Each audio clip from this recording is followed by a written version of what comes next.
लोकतंत्र में तानाशाही नहीं चलेगा, नहीं चलेगा। अमित शाह माफी मांगो, माफी मांगो, माफी मांगो, अमित शाह माफी मांगो, माफी मांगो, माफी मांगो। रातों रात एनडीए की नींव से नींव हिला दी, रातों रात एनडीए की ईंट से ईंट बजा दी और रातों रात एनडीए को बर्बाद करने की कसम खा ली है नीतीश कुमार ने, क्योंकि मजबूरी अपनी भी बनती है, क्योंकि कुर्सी तो हमें भी बचाना है।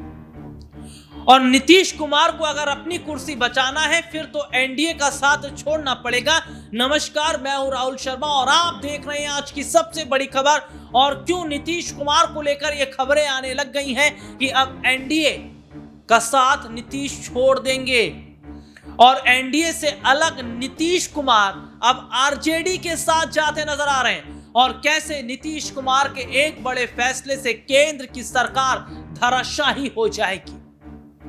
दरअसल बाबा साहब भीमराव अंबेडकर का अपमान जो अमित शाह ने किया, उस पर आज पूरा विपक्ष सड़कों पर उठ खड़ा हो गया और यह कह रहा है कि अमित शाह को इस्तीफा तो देना पड़ेगा। इतना ही नहीं, राष्ट्रपति द्रौपदी मुर्मू को चिट्ठी विपक्ष की तरफ से लिखी गई है कि अमित शाह का जो पद है वो छीन लिया जाए और अमित शाह पर कार्रवाई भी हो। यानी कि सीधे सीधे तौर पर विपक्ष अब अमित शाह को छोड़ने के लिए तैयार नहीं है और पूरे देश भर में बाबा साहब भीमराव अंबेडकर के समर्थन में जो आंदोलन शुरू हुआ उसकी चिंगारी अब केंद्र की सत्ता पर आती नजर आ रही है और नीतीश कुमार भी इसी लपेटे में है। बिहार में 2025 का विधानसभा चुनाव होने वाला है और उस 25 के विधानसभा चुनाव से पहले तेजस्वी खुद को मुख्यमंत्री मान रहे हैं, क्योंकि वो ये कह रहे हैं कि बिहार में अब नीतीश कुमार की वापसी नहीं होगी, क्योंकि उनसे वोटर्स नाराज हैं। दलित वोटर, अति पिछड़ा वोटर, क्योंकि ये वोट बैंक मजबूती रहा है नीतीश कुमार का। और बाबा साहब भीमराव अंबेडकर का जो अपमान हुआ उस पर नीतीश चुप है और ऐसे में माना जा रहा है कि ये वोट बैंक नीतीश के सपोर्ट में अब नहीं नजर आ रहे, इसलिए तेजस्वी यादव पूरी ताकत लगा रहे हैं। और बिहार में अगर सत्ता चली गई नीतीश की फिर तो खत्म, राजनीतिक खेल खत्म।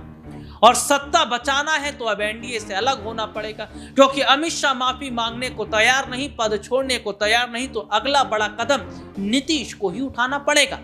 तो क्या नीतीश कुमार अब कई बड़े फैसले लेकर केंद्र की सरकार को धराशायी कर देंगे?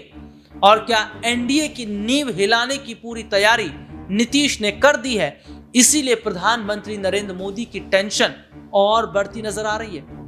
आज के लिए इतना ही, आपसे फिर दोबारा मुलाकात होगी, तब तक ले जा दीजिए, नमस्कार।